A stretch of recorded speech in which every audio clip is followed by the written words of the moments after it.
কথা, যদি কোনো মানুষ গুনাহ করে সেই গুনাহ থেকে তওবা করে চোখের পানি ছেড়ে দিয়ে মাফ চায়, আল্লাহ বলেন শুধু গুনাহ মাফ করি নাই, গুনার হাতের যে নামটাকে, ওই নামটাকে আমি আল্লাহ রব্বুল আলামিন মুছে ফেলি। আল্লাহ হচ্ছেন রহমান রহিম। কান্নাটা আল্লাহর কাছে সবচেয়ে প্রিয়। গালেবান হযরত মুসা কারিমুল্লাহ পথ দিয়ে হেঁটে যান, উনি শুনেন পাথর কাঁদে, ডেকে ডেকে বলে, পাথর রে তুই কান্দস কেন? পাথর বলে, পয়গম্বর কুরআন শরীফে আল্লাহ তাআলা বলেছেন, আপনারা পয়গম্বররা বলেছেন পাথর আর মানুষ জাহান্নামের ইন্ধন হবে, সুতরাং সেই জাহান্নামের বয়ে আমি পাথর কান্ধি। এমনি আকাশ থেকে আওয়াজ আসছে, পয়গম্বর তুমি তাকে বলে দাও আমি তার কান্না মঞ্জুর করলাম, তার কান্নার বিনিময় আমি তার জন্য দুজহের আগুন হারাম করলাম।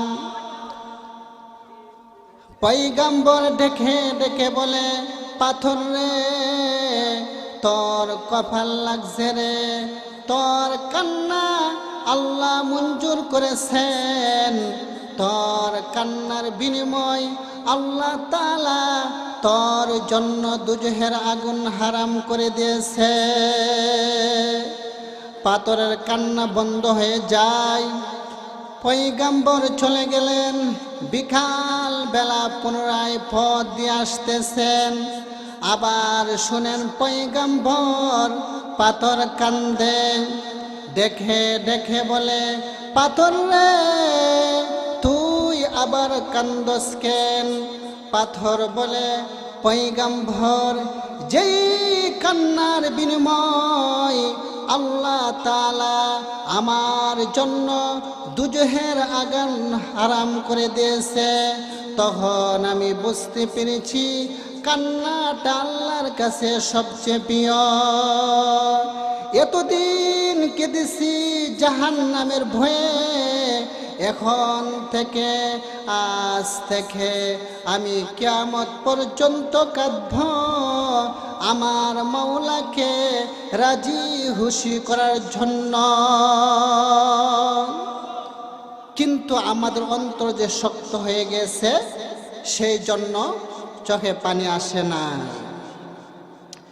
এই জন্য কুরআনে কারিমের মধ্যে আল্লাহ রব্বুল আলামিন বলেছেন, ফালইয়াদহাকু কলিলাও ওয়ালইয়াবকু কাসীরা।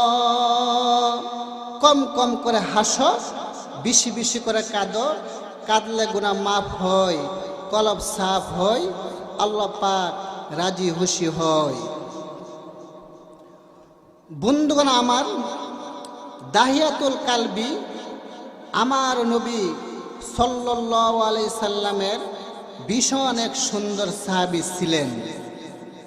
আইয়ামের জাহেলিয়াত ইতিহাস হলে দেখবেন নারীরা সমাজে কলঙ্কিনী ছিল। আল্লাহর নবী মেয়েদেরকে স্বাধীনতা দিয়েছেন, আমাদেরকে মর্যাদা দিয়েছেন। মেয়েদেরকে জিন্দা কবর দেওয়া হতো, বাপ হয়ে নিজের মেয়েকে জিন্দা কবর দেয়া দিত, মায়া লাগত না, দয়া লাগত না।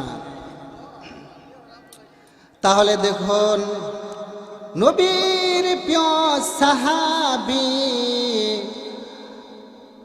নবীর প্রিয় সাহাবী দাহিয়াতুল কালবি নিজ হাতে নিজের মেয়েকে জিন্দা কবর দিয়েছেন। তিনি মুসলমান হওয়ার পর আমার নবী সাল্লাল্লাহু আলাইহি সাল্লাম বলেন, দাহিয়াতুল কালবি তুমি মুসলমান হয়েছ, আমার সাহাবী হয়েছ, আল্লাহ পাক তোমার সব গুনাহ মাফ করে দিয়েছে। নবীর প্রিয় সাহাবী চোখের পানি ছেড়ে দিয়ে কাঁদেন আর বলেন, হুজুর গো, আমার সব গুনাহ মাফ করলো, আমার একটা গুনাহ মাফ হতে পারে না। রাসূল বলেন, কি মারাত্মক পাপ করেছ? এবার সাহাবী দাহিয়াতুল কালবি চোখের পানি ছেড়ে দিয়ে ইতিমের মতো কান্দেন আর বলেন, হুজুর গো, আমার মেয়ে সন্তান আমাকে আব্বু আব্বু বলে ডাকে, তার মাকে আম্মু আম্মু বলে ডাকে। আমি সফর থেকে 4 বছর পর বাড়িতে এসে দেখি মেয়েটা আমার বেশ কিছু বড় হয়ে গেছে। তখন আমি তার মাকে ধমক দিতে লাগলাম যে কেন এই মেয়েকে ছোটকালে জিন্দা কবর দেওয়া হয় না। সে বলে, স্বামী তুমি নজর করে দেখো, আল্লাহ তোমাকে যেমন সুন্দর করে বানিয়েছে, ওই আল্লাহ তোমার মতো তোমার মেয়েকে সুন্দর করে বানিয়েছে। সেই জন্য আমি তার নাম রেখেছি জামিলা, অর্থ সুন্দরী। এত সুন্দরী মেয়েকে আমি কেমন করে জিন্দা কবর দেই? এবার যখন রাতে বিছনায় শুইতে গেলাম, আমি আর আমার স্ত্রীর মাঝখানে ওই মেয়েটা আমাকে আব্বু আব্বু বলে একবার আমার দিকে ফিরে, আম্মু আম্মু বলে একবার তার মায়ের বুকের দিকে ফিরে। তখন আমি মনে মনে চিন্তা করতে লাগলাম, আহা কি গিনার কথা, মেয়ের বাপ হয়েছি। তখন মনে মনে সিদ্ধান্ত করলাম, আগামীকাল সকালে পাহাড়ের কিনারে গর্ত করে মেয়ে জামিলাকে জিন্দা কবর দিব। সকালে উঠে স্ত্রীকে বললাম, মেয়ে জামিলাকে গোসল করাইয়ে হাওয়ায় দাও এবং নতুন জামা পরাইয়া দাও, তাকে নিয়ে বেড়াইতে যাব তার নানার বাড়ির দেশে। নবীগণ, আমার স্ত্রী আমার মেয়েকে গোসল করাইয়ে নতুন জামা পরাইয়া দেয় এবং জন্মের মতো 2 লুকমা হানা তার মুখে দিয়া দেয়। মেয়েটাকে নিয়ে রওনা করলাম। নবী বহু দূরের পাশে গিয়ে আমি গর্ত করতে লাগলাম। গর্ত করার সময় মাটির ছোট ছোট টুকরা আমার দাড়ির উপরে এসে লেগে যায়।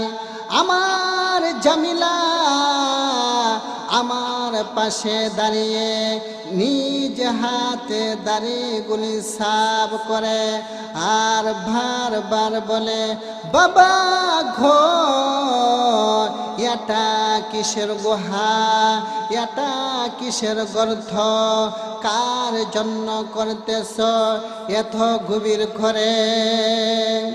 আমি বলি, বিঠি দূরে গিয়ে খেলো, কিছুক্ষণ পর তুমি বুঝতে পারবে এটা কিসের গর্ত।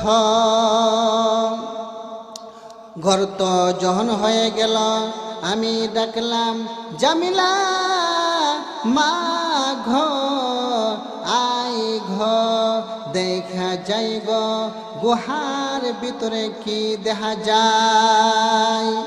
মেয়েটা আমার দূর থেকে দৌড়ে গর্তের পাশে এসে বলে, আব্বা কে ঘো, গুহার ভিতরে কি দেখা যায়? নবী আমি কত নিষ্ঠুর পিতা, আমি কত বড় নির্দয় পিতা, আমার যে একটু মায়া লাগলো না, আমি পিছন দিক থেকে ধাক্কা দিয়ে মেয়ে জামিলাকে গর্তের ভিতরে ফেলে দিয়ে চারিদিকের পাথর আর মাটিগুলি যখন চাপাইতে থাকি, জামিলা আমার দিকে নজর করে বলে, আব্বা বারবার মায়ের কাছে বলতাম, মা আমার আব্বা কবে আসবে গো?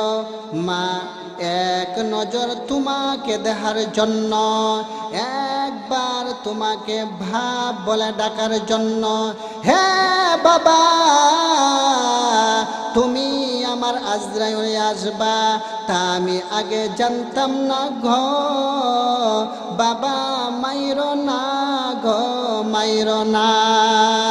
কোনো দিন তোমাকে বাপ বলে ডাকবো না, এই মুখ কোনো দিন তোমাকে দেখাবো না। দেশে দেশে ভিক্ষা করে খাবো, তবু আমাকে প্রাণে মাইরো না, আমার জানটা বাঁচাও। দাহিয়া বলে, হুজুর মেয়ে জামিলা গর্তের ভিতর পড়ে, গর্তের ভিতর থেকে দুটি হাত উঁচু করে কত চিৎকার করে কাঁদলো আর বলল, আব্বা তোমার মতো নিষ্ঠুর পিতা দুনিয়াতে নেই, তোমার মতো নির্দয় পিতা দুনিয়াতে নেই। হুজুর আমি কোনো কথা না শুনে মেয়ে জামিলাকে জিন্দা কবর দিয়ে চলে আসি। হুজুর আল্লাহ সব গুনাহ মাফ করলেও আমার এই গুনাহ মাফ দিতে পারেন না। রাসূল বলেন, ও সাহাবী, তুমি যেই দিন অন্যায় করেছিলে তখন তুমি কাফের ছিলে, তুমি বুঝো নাই। আজ যখন তুমি মুসলমান হয়েছ, কালেমা পড়েছ, আমার সাহাবী হয়েছ, ইসলামী সচিতর ছায়ার নিচে আশ্রয় নিয়েছ, আল্লাহ রাব্বুল আলামিন তোমার এত বড় অন্যায় ক্ষমা করে দিয়েছে, যেহেতু তুমি পড়েছ লা ইলাহা ইল্লাল্লাহু মুহাম্মাদুর রাসূলুল্লাহ সাল্লাল্লাহু আলাইহি ওয়াসাল্লাম। সেই যুগে মেয়ে লোক হয়ে আসলে লোকেরা মনে করত এটা পাপ হয়ে আসছে, যেহেতু জন্মের সাথে সাথে পিতা হয়ে মেয়েকে জিন্দা কবর দিয়া দিত। রাসূল নবুয়ত পাওয়ার পর ঘোষণা করে দিলেন, নারীরা মুক্ত, নারীরা চির আজাদ, মেয়েদেরকে তোমরা এভাবে জিন্দা কবর দিতে পারো না। তাই আমি সব ভাই বোনদেরকে বলবো, এটা আল্লাহর আইনকে জানা, আল্লাহর রাসূলকে বোঝা এবং সেভাবে নিজের জীবনকে গড়া। 3 ব্যক্তির দোয়া আল্লাহ সঙ্গে সঙ্গে মঞ্জুর করে নেন। কই ব্যক্তি? 1 নম্বর হচ্ছে মাজলুম, মাজলুমের দোয়া আল্লাহ কবুল করেন। 2 নম্বর হচ্ছে মুসাফির, মুসাফিরের দোয়া আল্লাহ কবুল করেন। 3 নম্বর হচ্ছে মা বাবা, মা বাবার দোয়া অবশ্যই রব্বুল আলামিন মঞ্জুর করে নেন। এই জন্য নিজের পিতা মাতাকে ফলের মৌসুমে আঙ্গুল ফল, বেদনা, ভালো দামি খাবার খাওয়াইলে আল্লাহর আরো খুশি হয়ে যায়। ওয়াসাইনাল ইনসানা বিওয়ালিদাইহি হামালাতুহু উম্মুহু ওয়াহানান আলা ওয়াহানিন। আমি মানুষকে তার পিতা মাতার সাথে তার পিতা মাতার সাথে সৎ ব্যবহারের জন্য জোর নির্দেশ করেছি, কেননা তার মা তাকে কষ্টের পর কষ্ট করে গর্ভে ধারণ করেছে। গর্ভবতী মা একটা জীবিত মানুষ আরেকটা জীবিত মানুষকে পেটের মধ্যে রেখে মা রান্না বান্না করে ঘরের সকলকে হাওয়ায়ে মা শেষের দিকে হেঁটে গেলেন। এমন সময় সন্তান হাঁটু দিয়ে পা দিয়ে গুথা মেরেছে, লাথি মেরেছে, মা খেতে পারলেন না। মা অজ্ঞান হয়ে বিছনায় শুয়ে যায়, মা যে হেঁটে পারলেন না। এই জন্য 10 মাস নফল রোজা রাখলে যেই সওয়াব হতো, আল্লাহ রব্বুল আলামিন মায়ের আমল নামা সেই সওয়াবটুকু রেখে দেন। বিদেশি বিরাজ্যে যাহার পুত্র সন্তান মারা যায়, পশু পাখি না জানিতে আগে জানে মা। বিদেশি বিরাজ্যে যাহার পুত্র সন্তান মারা যায়, পশু পাখি না জানিতে আগে জানে মা। মার মতন আপন এই পৃথিবীর বুকে কেউ নেই। রাসূল বলেন, পিতা মাতা মুশরিক হলো, দুনিয়াতে তাদের সেবা যত্ন করতে হবে, এতে যেন কোনো ভুল না হয়। হযরত আবু হুরায়রা রাদিয়াল্লাহু তাআলা আন এক সময় রাসূলের দরবারে এসে কাঁদতেছেন রাতের বেলা। রাসূল বললেন, আবু হুরায়রা তুমি কাঁদো কেন? আবু হুরায়রা বললেন, হুজুর মা আমাকে মেরেছেন। রাসূল বললেন, মার সাথে কোনো গুস্তাহি করেছ, কোনো বেয়াদবি করেছ? না হুজুর, কোনো গুস্তাহি করি নাই, কোনো বেয়াদবি করি নাই। তবে মারল কেন? হুজুর আপনার দরবার থেকে যেতে বাড়িতে রাত হয়েছে। মা জিজ্ঞেস করলেন, এত রাত কোথায় থেকে আসলি? আমি বললাম, যেই কদম চুমো দিতে পারলে জীবন ধন্য হয়, সেই নবীর কদম মুবারক থেকে আসতে আমার দেরি হয়েছে। আগুন জ্বলে উঠল এবং আমাকে ধরে মারা আরম্ভ করল।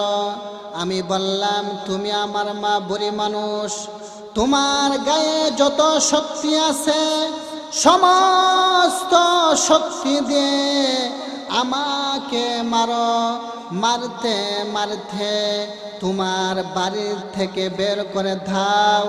তোমার বাড়ি সহ তামাম দুনিয়া ছেড়ে দিতে পারি, কিন্তু আল্লাহর নবীর কদম মুবারক ছেড়ে দিতে পারি না। হুজুর আমার মা আমাকে গলা ধাক্কা দিয়ে ঘর থেকে বের করে দিয়েছেন।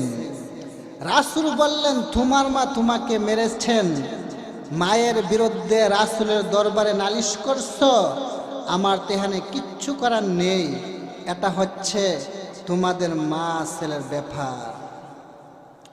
হযরত আবু হুরায়রা বললেন, আমার মা আমাকে মেরেছেন, মায়ের বিরুদ্ধে রাসূলের দরবারে নালিশ করতে আসি নাই।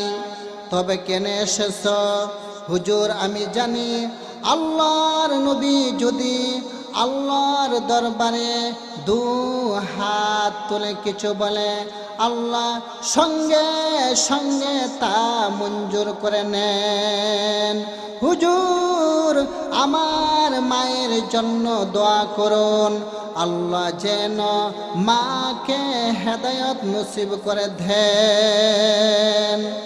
আল্লাহর নবী দোয়া করলেন, আল্লাহুম্মা ইহদি উম্মা আবি হুরায়রা, আয় আল্লাহ আবু হুরায়রার মাকে তুমি হেদায়েত নসিব করে দাও। হুজুর দোয়া করছেন আর আবু হুরায়রা দৌড়াচ্ছেন। মানুষের জানা আবু হুরায়রা কোনো দিন দূর মারে নাই, এত ভদ্র ছেলে দৌড়াই কেন, না জানি কোন বিপদে পড়েছে।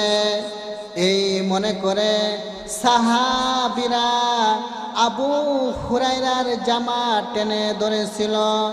আবু হুরায়রা বললেন, জামা ছেড়ে দাও, আমাকে দৌড়াইতে দাও, আমি বাড়িতে গিয়ে দেখতে চাই আমি আগে বাড়িতে পৌঁছতে পারলাম না।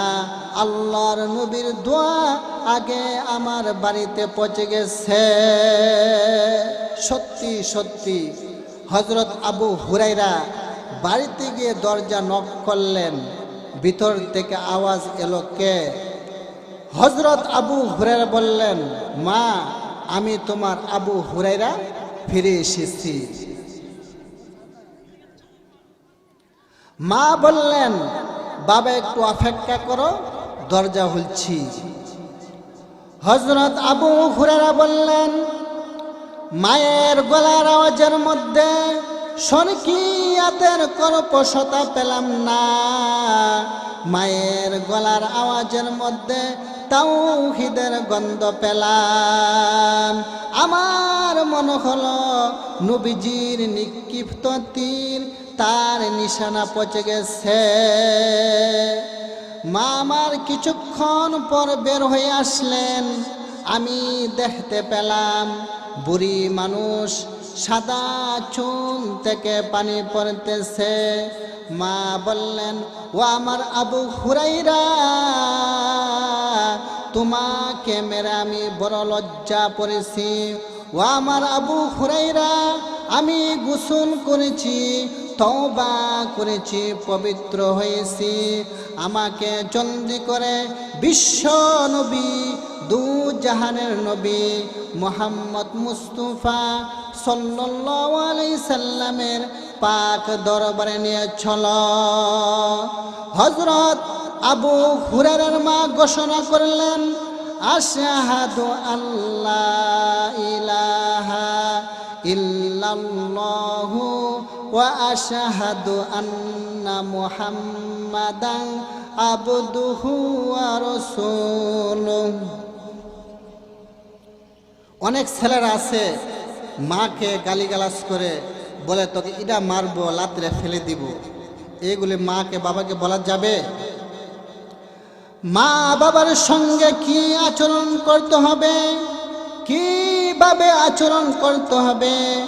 আল্লাহ তাআলা বলেন, ওয়াকাদা রাব্বুকা আল্লা তা'বুদু ইল্লা ইয়্যাহু ওয়া বিল ওয়ালিদাইনি ইহসানান ইম্মা ইয়াবলুগান্না ইনদাকাল কিবরা আহাদুহুমা আও কিলাহুমা ফালা তাকুল লাহুমা উফফিন ওয়ালা তানহারহুমা ওয়া কুল লাহুমা কাওলান কারীমা। তোমার প্রভুর পক্ষ হতে ফাইসালা হয়ে গেছে, চূড়ান্ত সিদ্ধান্ত হয়ে গেছে। আমার ইবাদতের পর মা বাবার খেদমত করো, তাদেরকে দয়া সাহায্য করো। তাদের মধ্যে কেউ অথবা উভয় তোমার জীবদ্দশায় বার্ধক্য অবনতি হয়, তাদেরকে ও শব্দটি বলো না, এবং তাদেরকে ধমক দিও না। মা বাবার সঙ্গে সম্মানজনক কথা বলো। যাদের মা বাবা দুনিয়াতে নেই, তারা এই আয়াত পরে দোয়া করবেন, রব্বির হামহুমা কামা রব্বায়ানি সগীরা। আয় আমার আল্লাহ, আমার মা বাবা যেমন আমাকে ছোটবেলা স্নেহ করে লালন পালন করেছে, তেমনি তুমি আমার মা বাবাকে তোমার রহমতের দ্বারা লালন পালন করো।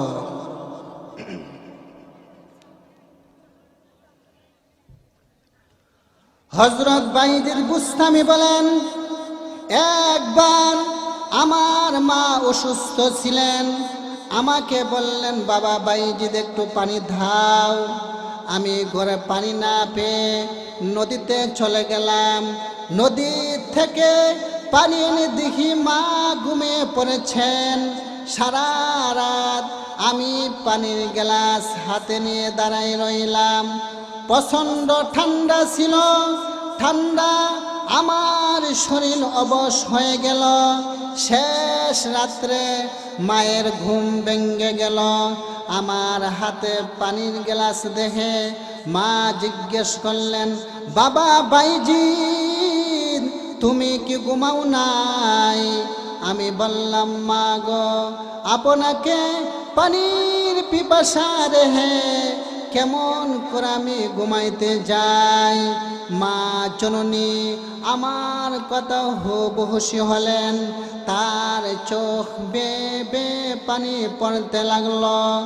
বাইজিদের মা বাইজিদের গায়ে কম্বল দিয়ে ঘুম পড়ানোর জন্য শোয়া দিলেন। তিনি দু হাত তুলে আল্লাহর দরবারে দোয়া করলেন, ওগো মাবুদ, তুমি আমার বাইজিদকে উলি কুলের সর্দার বানিয়ে দাও।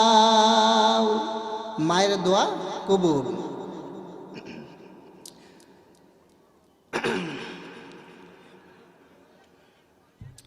মা কেন এত দামি জানে না সকলে?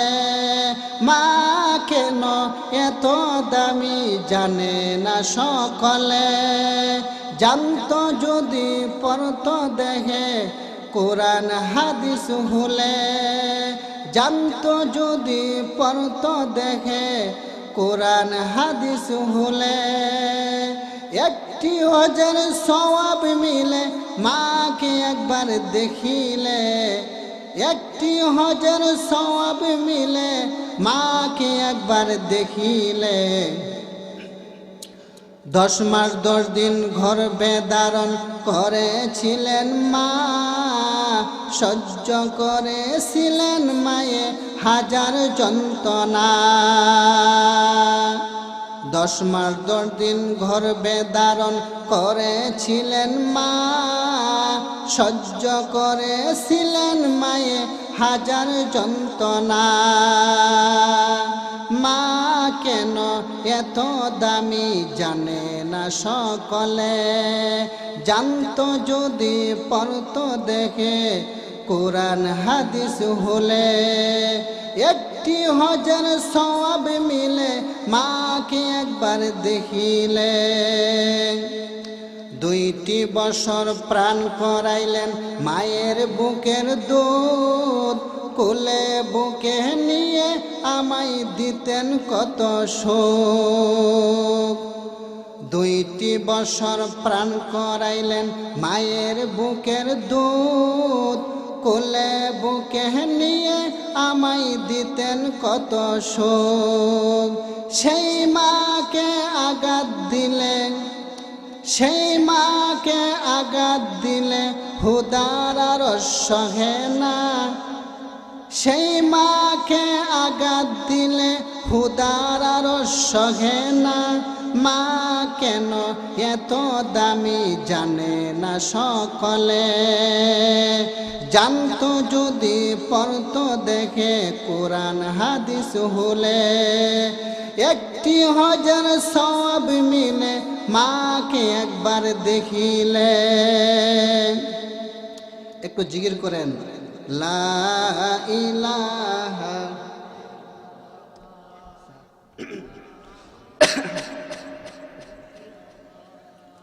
লা ইলাহা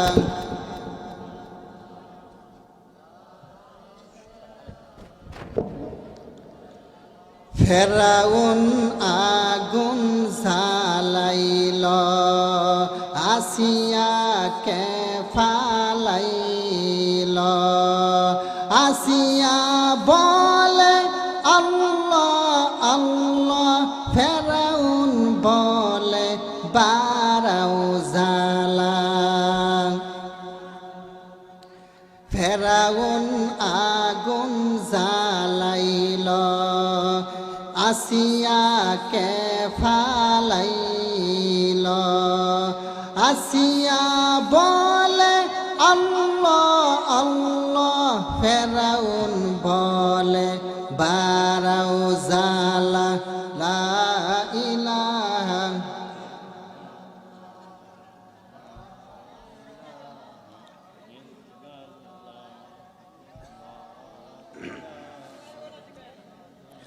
নমরুদ আগুন জ্বালাইল ইব্রাহিমকে ফালাইল আগুন হল ফুলের বাগান আগুন হল ফুলের বাগান আমাদের নবীর ওসিলা লা ইলাহা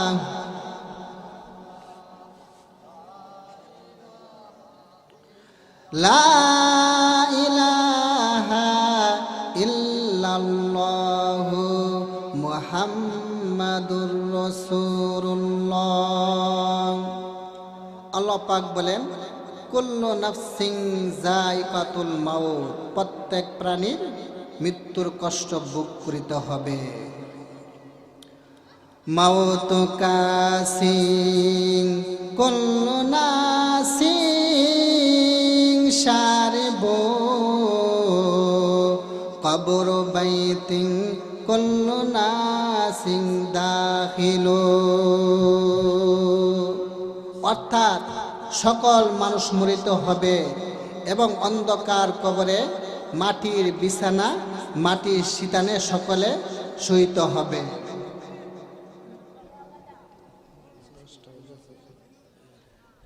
এখন আমাদের মাঝে মূল্যবান বয়ান করবেন সারা বাংলা আলোড়ন সৃষ্টিকারী কোকিল কণ্ঠস্বর হযরত মাওলানা মুফতি মাহমুদুল হাসান শাহী সাহেব, প্রিন্সিপাল বিশ্বতারা মাদ্রাসা। এই বলে আমি বিদায় নিচ্ছি। ওয়া আখিরু দাওয়ানা আনিল হামদুলিল্লাহি রাব্বিল আলামিন।